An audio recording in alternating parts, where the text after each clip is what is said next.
어릴 적 제일 크게 보이는 사람이 있습니다. 바로 아버지인데요. 아버지는 키도 크고 힘도 세기 때문에 내가 할 수 없는 일을 모든 것을 다 하실 수 있는 그런 슈퍼맨처럼 여겨졌습니다. 그래서 어떤 일이 생기기만 하면 아버지에게 가서 이 문제가 나에게 어렵다. 이 문제를 해결해 달라고 부탁을 하기만 하면 어김없이 아버지의 손에서 그 문제가 해결되어졌습니다. 그래서 어릴 적 아버지는 우리가 그토록 의지하고 또 믿을 수 있는 존재였던 것 같습니다. 하지만 시간이 지나서 어느 순간이 되면 슈퍼맨처럼 우러러보던 나의 영웅이었던 그 아버지가 나보다 키도 작아지고 또 힘도 나보다 약해지는 것을 볼 때가 다가오게 됩니다. 나보다 키도 작고 힘도 없어진 그 아버지를 볼 때 나보다 좀 못한 능력을 가졌다고 해서 그 아버지를 우리의 마음에서 사라지게 하거나 또 그 아버지를 우리가 더 이상 의존하지 않는, 그래서 우리 삶에 더 이상 둘 필요가 없는 그런 존재로 추락되어지는 그러한 것이 우리의 아버지가 아니라는 것을 우리는 잘 알고 있습니다. 비록 아버지가 나보다 힘도 약하고 키도 작아지고 또한 그렇게 노쇠하였다 하더라도 여전히 우리의 마음속에 슈퍼맨으로 기억되고 또 나의 영웅으로 기억되고 있는 이 아버지를 여전히 우리 마음 한켠에 의존하고 또 의지하는 그러한 믿는 그러한 존재가 되어 있습니다. 이와 같이 우리에게 아버지의 역할이 참으로 중요합니다. 왜냐하면 이 아버지에 대한 기억이 우리의 평생의 삶을 지대한 영향을 주기 때문입니다. 오늘 우리는 예수님을 통해서 보여주시는 하늘 아버지이신 하나님에 대한 은혜를 함께 나누기를 원합니다.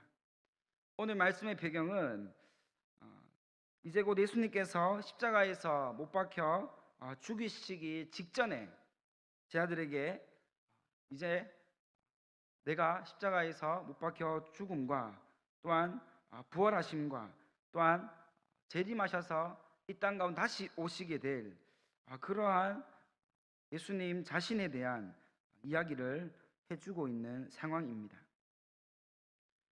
예수님은 이미 제 아들에게 수차례 십자가에서 내가 죽게 될 것이다, 내가 고난을 받고 고통을 당하고 결국 내가 죽게 되어질 것이라는 것을 수없이 말씀하셨지만 당시 예수님을 따라다니던 이 제자들은 이 예수님의 죽으심에 대한 사실을 깊게 생각하지도 않았을 뿐더러 믿지 않았습니다. 왜냐하면 제자들 중 아직까지도 예수님을 하나님의 아들로서, 나의 구원자로서, 메시아로서 그렇게 믿고 따르는 자들이 없었고, 예수님이 행하시는 표적과 기적으로 인하여 수많은 사람들이 예수님을 따라오는, 예수님을 따르는 그러한 모습을 보면서 개인적인 정치적인 야욕을 예수님을 통하여서 이루려고 하는 그런 모습이 제 아들 가운데 남아 있었다는 것을 알 수 있습니다. 이러한 분위기 속에 오늘 말씀이 시작되고 있는데요. 예수님은 이 제 아들의 기대와는 달리 예수님이 하시는 일은 정치적으로, 군사적으로 뭔가를 이뤄내는 그런 모습이 아니라 예수님이 하시는 목적 다 하나, 여기를 가든 저기를 가든 어떠한 일을 하든지 간에 병자를 고치든 어떤 귀신 들린 자를 고치든 또한 사람이 할 수 없는 그런 놀라운 일들을 행하시면서 예수님의 끝 마무리는 무엇이었냐면 바로 하나님 나라 전파, 바로 이 영혼 구원에 예수님의 그 온 정신이, 온 신경이 몰두되어 있는 그 모습을 볼 수 있습니다. 한마디로 말하면 예수님의 사역, 예수님의 삶은 이 복음 전하는 일, 하나님 나라를 증거하는 일, 이 일에 전념하셨다는 것을 알 수 있습니다. 예수님은 사람들이 자신을 얼마나 많이 따르는지, 어떠한 사람이 따르는지, 어떠한 무리들이 예수님을 추종하는지 여기에 대해서 별로 관심이 없으셨습니다. 누가 따르든지 상관없이 주님은 주님의 길을 가시며 복음 전하며 영혼 구원하는 일에 최선을 다하시는 모습을 이 제자들에게 보여주었다는 거죠. 그런데 갑자기 제자들이 납득하지 못하는 말씀을 오늘 본문을 통해서 제자들에게 선포하고 있는 모습이 나옵니다. 바로 16절의 말씀인데요. 내용을 보면 이 16절 앞부분에 보면 예수님께서 내가 너희에게 없는 것이 너희에게 더 유익이다. 내가 가면 너희에게 성령을 선물로 주겠다고 약속하신 이후에 하신 말씀이라는 것을 우리가 먼저 알고 오늘 말씀을 함께 들어가 보았으면 좋겠습니다. 오늘 16절 말씀 보면 제자들이 예수님 말씀을 듣고도 분명히 내가 들었는데 이 말씀이 도무지 무슨 말씀인지 알 수 없는 그런 아리송한 그러한 모습 속에 빠져버리는 그러한 모습이 나옵니다. 예수님 말씀이 바로 이러합니다. 바로 조금 있으면 내가 너희와 함께 할 수 없기에 더 이상 나를 보지 못할 것이고 또 조금 있으면 나를 만나서 너희 기쁨이 충만하게 될 것이다.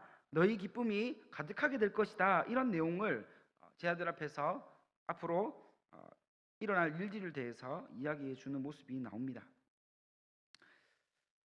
이것이 도대체 무슨 말을 하고 있는 건지에 대해서 도무지 감을 잡을 수 없었던 제자들이 서로 이 이야기가 무엇인지 논의하고 또 상의하고 또 이야기하고 있는 것을 예수님이 지켜보게 되셨던 거죠. 그래서 예수님이 물었습니다. 너희가 내가 한 말로 인하여서 너희가 근심하고 또한 걱정하고 또한 그렇게 무슨 뜻인지 알아내기 위해서 힘쓰고 있느냐라고 물어볼 때 제자들이 하나같이 하는 말이 네 주님 예수님 우리가 예수님 하시는 말씀이 도무지 무슨 말씀인지를 알 수가 없습니다. 이 이야기가 무슨 이야기인지 좀 쉽게 우리에게 설명해 주십시오라고 이야기를 하자 예수님이 하시는 말씀이 무슨 의미인지 제자들이 알아먹을 수 있을 정도의 쉽게 설명을 해주기 시작하셨습니다. 제자들이 예수님께 물어본 것은 총 4가지였습니다. 첫 번째는 조금 있으면이라고 하는 이미 정해진 시간, 어느 정도 시간이 지나면 그 시간이 다다른다는 그 정해진 시간에 대한 질문이었습니다.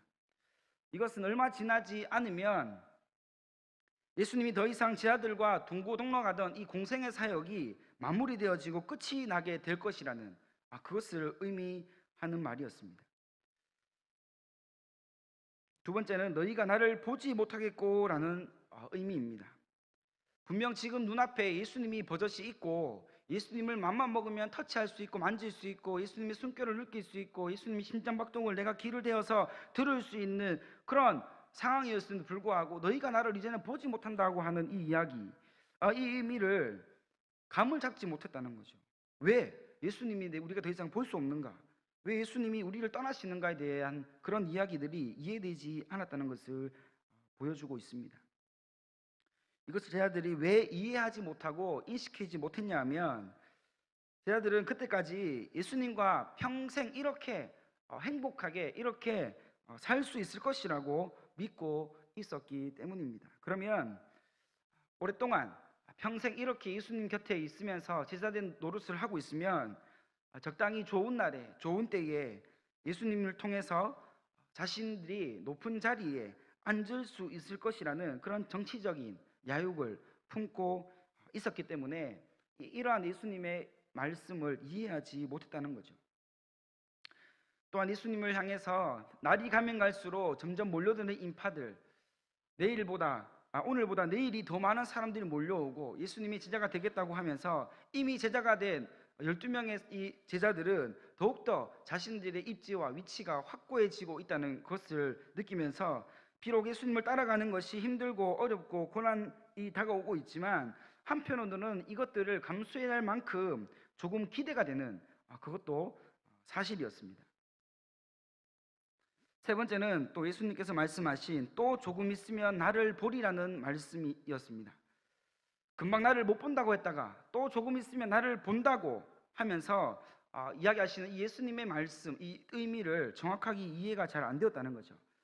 그래서 예수님께 계속해서 묻고 있는 거죠. 도대체 무슨 말인지 모르겠습니다. 우리는 이해할 수 없습니다. 이렇게 이야기하고 있는 거예요. 우리는 이미 이 조금 있으면이라는 의미가 무엇을 뜻하는지에 대해서 이미 우리는 잘 알고 있습니다. 성경에서 우리가 이미 확인하고 있듯이 그 뜻이 예수님이 죽으셨다가 부활하시고 부활하신 이후에 영원토록 우리를 구원하시기 위해 이 땅에 재림주로 오신다는 이 재림의 때라는 것을 우리는 명확하게 알고 있습니다. 하지만 제자들은 예수님이 죽으신다는 것도 생각하지도 못하고 있었기 때문에 당연히 부활에 대해서도, 그리고 당연히 이 재림에 대해서도 알 턱이 없었습니다. 그저 눈앞에 있는 예수님, 나와 영원토록 함께 하실 그 예수님으로만 믿고 있었지, 예수님이 죽으신다는 것, 그리고 예수님이 부활하신다는 것, 그리고 부활하시고 난 이후에 재림하신다는 이 사실조차도 이해하지 못하고 있었다는 거죠. 하지만 이제 예수님은 더 이상 이러한 일들을 제자들에게 숨길 필요가 없었습니다. 그리고 이것을 낱낱이 다 알려주기 시작하시는데요. 제자들에게, 그리고 따르는 무리들에게 예수님이 결국 죽으실 것이고, 그리고 부활하실 것이고, 그리고 재림하여 이 땅 가운데 다시 오게 되실 것이라는 이 사실을 이제는 다 드러내셨습니다.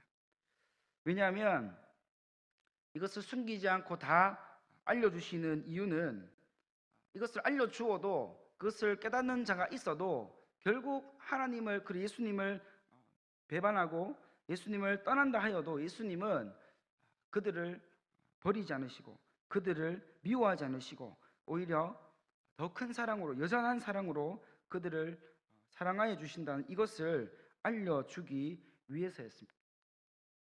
마지막 네 번째는 또 내가 아버지께로 간다는 말이었습니다. 이 의미도 제자들이 잘 이해할 수가 없었던 것이죠. 이 이야기를 예수님은 처음 한 것이 아니었습니다.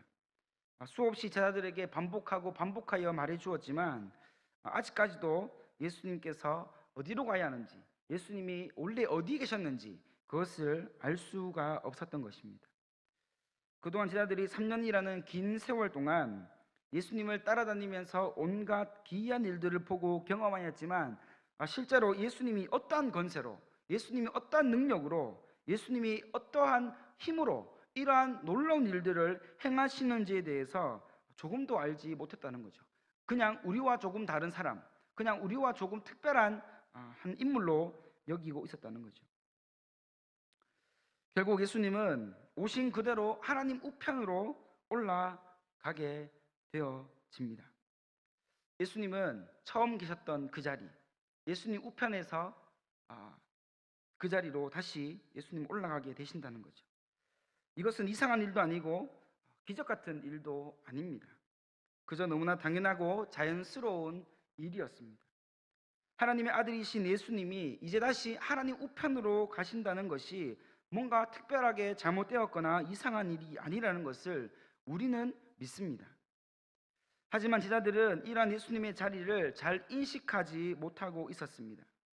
그래서 지금 제자들의 모습은 굉장히 혼란스러워하고 혼돈 가운데 빠져 있음을 보여주고 있습니다. 이렇게 천지를 분간하지 못하는 제자들을 향해 예수님은 다시 쉽게 설명해 주고 있습니다. 내가 말하는 이때가, 이 일이 일어나면 세상은 축제를 열 것이고 세상은 기뻐하게 될 것이다 라고 이야기하고 있습니다.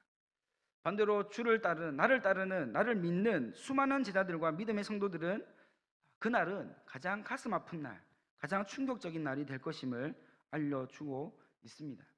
당연히 예수님을 싫어하던 세상과 악한 영들은 예수님의 죽으심, 예수님이 더 이상 세상 가운데 존재하지 못하고 있는 그 상황을 보면서 그들은 이제 우리가 이겼다, 우리가 승리했다라고 하면서 예수님은 졌다고 인식하고 있기 때문에 그들은 그들만의 축배를 들 것이라고 우리에게 알려주고 있는 것이죠. 오늘날에도 이러한 진리는 변하지가 않습니다.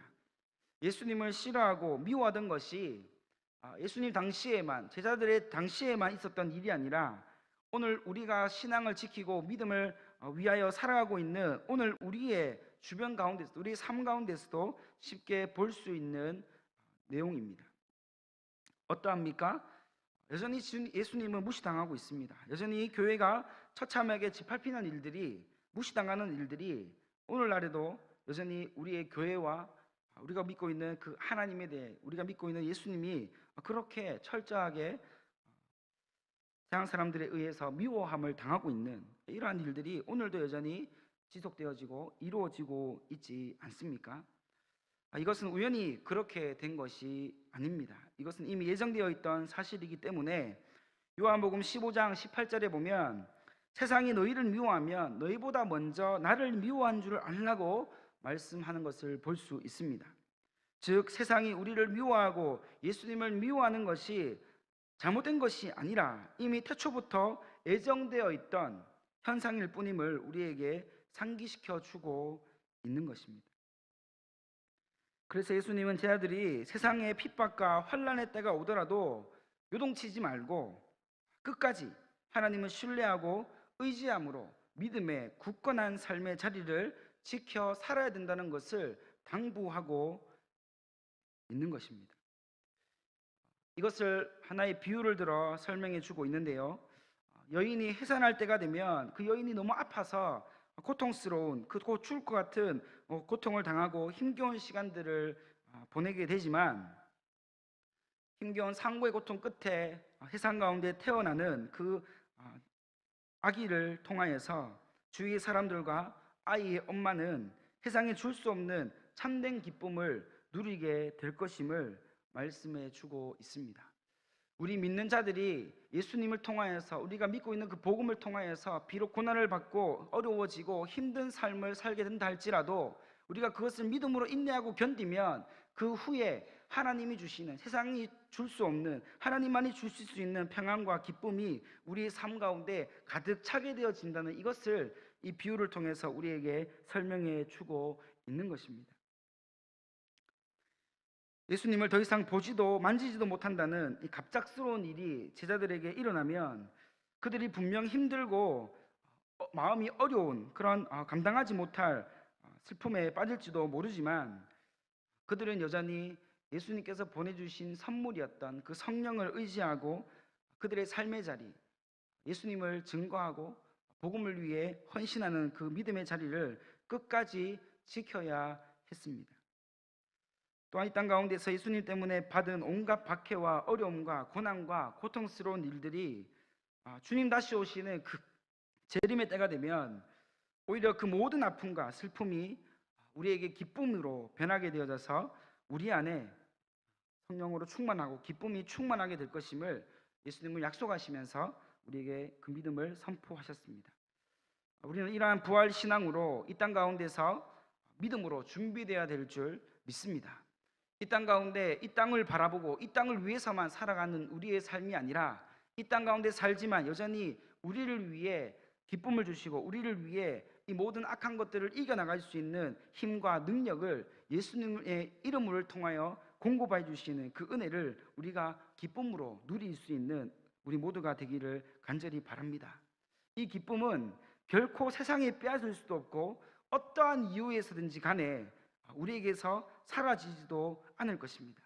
아멘.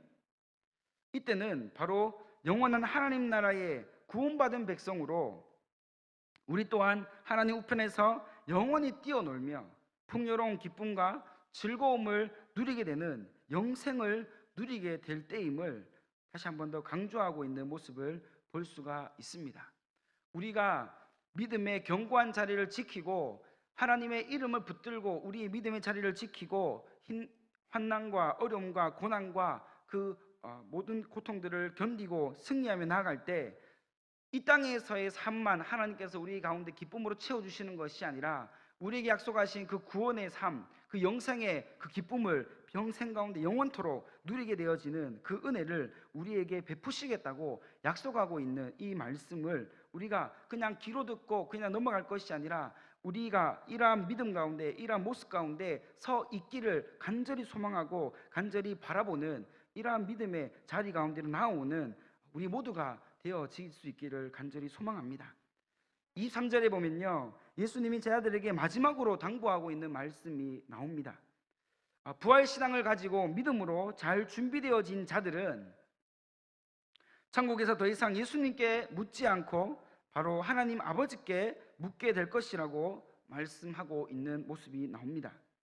히브리서 4장 16절에서는 이를 우리는 긍휼히 여기심을 받고 때를 따라 돕는 은혜를 얻기 위하여 은혜의 보좌 앞에 담대히 나아갈 것이라고 말씀하고 있습니다. 우리가 이 땅에서 예수님이 전하신 복음을 통해 모진 고통과 환난과 근심을 당하더라도 우리에게 정말로 소망이 있는 것은 예수님을 통해서 우리가 이제 완벽하게 하나님의 은혜의 보좌 앞으로 나아갈 수 있다는 것을, 그리고 하나님 뜻을 구할 수 있다는 것을, 그리고 하나님 마음을 구할 수 있게 되어져, 그 은혜를 누릴 수 있게 되어졌다는 것을 선포하고 있는 말씀입니다.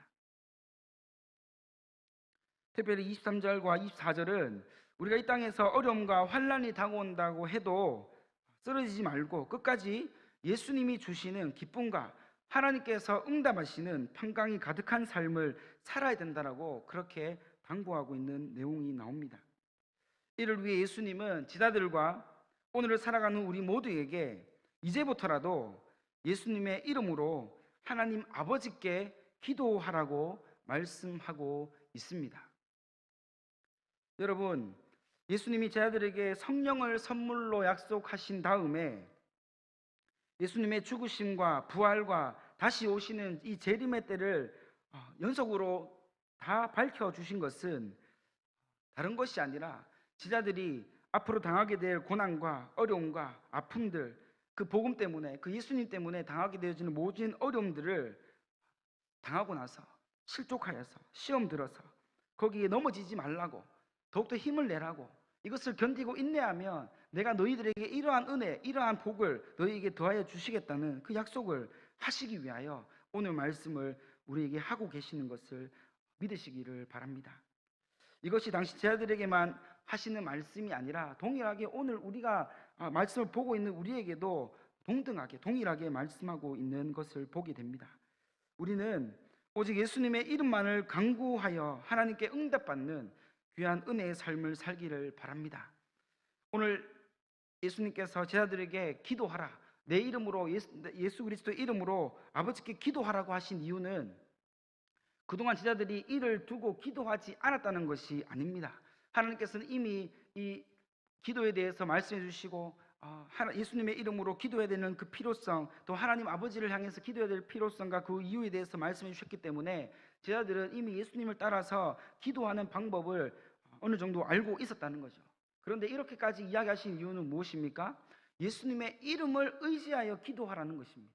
우리가 기도할 때 믿음 없는 기도는 아무 소용이 없다는 것을 알고 있습니다. 하지만 우리에게 믿음이 있고 예수님을 향하여 예수님의 능력을 의지하여 나는 할 수 없지만 예수님이라면 할 수 있다는 그 믿음 가운데 우리가 어떠한 기도를 하든지 간에 우리의 기도는 하나님 뜻에 합한 기도가 될 것이고, 그러한 기도가 우리 가운데 응답되어지는 좋은 모습이라는 것을 우리에게 말씀해 주고 있습니다. 이것을 이미 우리는 알고 있다고 하면서도 혹 우리의 기도의 생활이, 기도의 삶이 어느 정도 무너져 있는 모습이 있지는 않은지 돌아볼 수 있기를 바랍니다. 우리가 생각하기에 이것은 내가 해도 안 되고, 이것은 나의 능력 바뀌고, 이것은 한계가 있고, 이것은 내가 불가능한 일이라고 내 스스로가 단정 지어놓고 이 문제를 더 이상 기도하지 않는 것이죠. 그것이 경제적인 문제이든, 그것이 직장의 문제이든, 그것이 자녀들의 문제이든, 또한 그것이 전도에 대한 문제이든, 내가 할 수 없다고 생각하는 것들, 내가 한계를 짓고 나는 안 돼라고 하는 이미 답을 정해놓은 일들을 더 이상 하나님께 구하지 않는 것, 이것은 어쩌면 우리가 기도한다고는 하지만 기도의 모습은 있지만 우리에게 응답하시는 그 하나님의 그 능력, 예수 그리스도를 통해 부어지는 그 은혜의 능력을 우리가 의심하고 그것을 믿지 않기 때문에 그러한 기도의 삶이 무너져 있는 우리의 모습이 있지는 않은가 한번 돌아볼 필요가 있는 것입니다. 우리가 정말 이 오늘 말씀과 같이 예수님의 이름을 구하는 삶을 살아가는 모습이 우리에게 있다면 우리의 기도의 자리가 항상 은혜로 풍성하게 채워져야 된다는 거죠. 내가 기도하는 자리가 하나님께서 은혜를 부어주시는 자리가 되어야 된다는 것을 이야기하고 있습니다. 교회 곳곳마다 기도의 처소가 만들어져서 그 기도의 처소에서 하나님께 언제든지 담대하게 나아가 하나님께서 응답하시는, 하나님께서 우리에게 약속하신 그 말씀이 그대로 이루어지는 그 믿음의 기도가 우리 삶 가운데 반드시 회복되어야 될 줄 믿습니다. 우리가 기도해야 한다는 것은 너무나 잘 알고 있지만 우리 기도에 대한 힘이 너무 많이 빼앗겨버린 상황이 되어버렸습니다. 기도를 할 때에 우리가 하나님의 이름을 붙들고 예수님의 이름을 붙들고 기도하지만 여전히 우리 마음 깊은 곳에서는 여전히 하나님에 대한 기대도 없고 응답에 대한 간절함도 없고 여전히 그냥 목소리로만 하나님 앞에 기도하고 있는 것은 아닌지 우리는 스스로의 삶을 또한 말씀을 통하여 우리의 믿음을 또한 관찰해보고 들여다보아야 될 줄 믿습니다. 그래서 우리는 정말로 이 땅 가운데 살아갈 때에 그리스도인이라는 이름으로 살아가게 되어지면 오늘 말씀과 같이 예수님의 이름, 부활의 능력, 그 권세, 그 죽었다가 살아나시는 그 하나님의 그 놀라운 은혜, 이 모든 것들이 우리 가운데 동일하게 예수님의 이름을 통하여서 선포되어지고 또한 그것을 고백할 수 있어야 된다는 것을 말해주고 있습니다. 말씀을 마무리합니다. 우리가 오직 예수님의 이름을 간구하여 하나님께 응답받는 삶을 살기를 간절히 바란다면 우리는 언제든지 담대하게 하나님의 은혜 보좌 앞에 나아갈 수가 있습니다. 또 우리는 이러한 믿음의 간구, 우리 삶 가운데서 이어지고 하나님 약속의 말씀을 붙들고 나아가는 기도를 통하여 우리에게 주시는 이 성령을 소멸치 않을 수가 있습니다. 또한 이러한 기도를 통하여 다시 오신 주님을 향한 그 재림, 그 부활의 소망으로, 부활의 신앙으로 우리는 이 땅 가운데 제 삶이 무장될 수가 있습니다. 오늘도 내일도 주님 우리에게 항상 쉬지 말고 기도하라고 하신 이유는 다른 것이 아닙니다. 우리가 예수님의 이름으로 기도하기를 멈추거나 기도를 나중에 해야 할 일로 미루지 않도록 하시기 위함임을 우리는 깨닫습니다. 우리는 어떠하든지 때를 얻든지 못 얻든지 하나님 앞에 주님의 능력, 주님의 권세, 주님의 이름을 붙들고 기도하는 믿음의 담대함으로 우리가 하나님께서 베풀어 주시는 그 모든 응답의 주인공들이 다 될 수 있기를 바랍니다. 24절에 보면 너희가 내 이름으로 아무것도 구하지 아니하였다라고 이야기하고 있습니다. 이제 너희가 내 이름으로 어떤 것을 구하든지 간에 그리하면 너희가 받으리라, 응답받으리라. 그리고 너희의 기쁨이 충만하게 될 것이라고 말씀하고 있습니다.